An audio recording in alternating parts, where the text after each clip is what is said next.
She asked me, do I look okay? I say, when I see your face, there's not a thing that I would change, 'cause you're amazing, just the way you are. Assalamualaikum warahmatullahi wabarakatuh. Perkenalkan, saya Maulifa Salsabila dari kelas 12 IPA 1 akan membuat video pembelajaran PPKN yaitu hakikat penegakan dan perlindungan hukum. Yang pertama itu ada pengertian perlindungan hukum. Segala upaya pemerintah untuk menjamin adanya kapasitas hukum serta memberi perlindungan kepada warganya agar hak-hak sebagai seorang warga negara tidak dilanggar, dan bagi yang melanggarnya akan dapat dikenakan sanksi sesuai peraturan yang berlaku. Selanjutnya itu ada 4 unsur-unsur perlindungan hukum. Nah, yang pertama itu adanya perlindungan dari pemerintah kepada warganya. Nah, yang kedua itu jaminan kapasitas hukum. Yang ketiga itu berkaitan dengan hak-hak warga negara. Nah, yang terakhir itu adanya sanksi hukuman bagi pihak yang melanggarnya.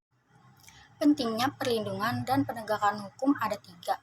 Yang pertama itu tegaknya supremasi hukum. Nah, yang kedua itu tegaknya keadilan. Nah, yang ketiga itu menunjukkan perdamaian dalam kehidupan masyarakat.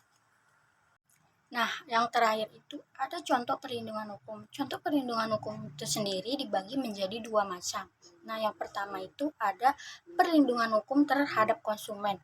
Nah, yang kedua itu perlindungan hukum terhadap hak atas kekayaan intelektual atau yang bisa disebut juga dengan haki. Ada 3 faktor proses keberhasilan perlindungan dan penegakan hukum. Yang pertama, hukumnya. Hal ini yang dimaksud adalah undang-undang yang dibuat tidak boleh bertentangan dengan ideologi negara. Nah, yang kedua, penegak hukum atau pihak-pihak yang secara langsung terlibat dalam bidang penegakan hukum. Penegak hukum harus menjalankan tugasnya dengan baik sesuai peranannya masing-masing yang telah diatur dalam perundang-undangan. Yang ketiga, masyarakat, yakni masyarakat yang berada di lingkungan di mana hukum tertentu berlaku. Maksudnya warga masyarakat harus mengetahui dan memahami hukum yang berlaku serta menaati hukum yang berlaku dengan penuh kesadaran akan pentingnya hukum bagi kehidupan masyarakat.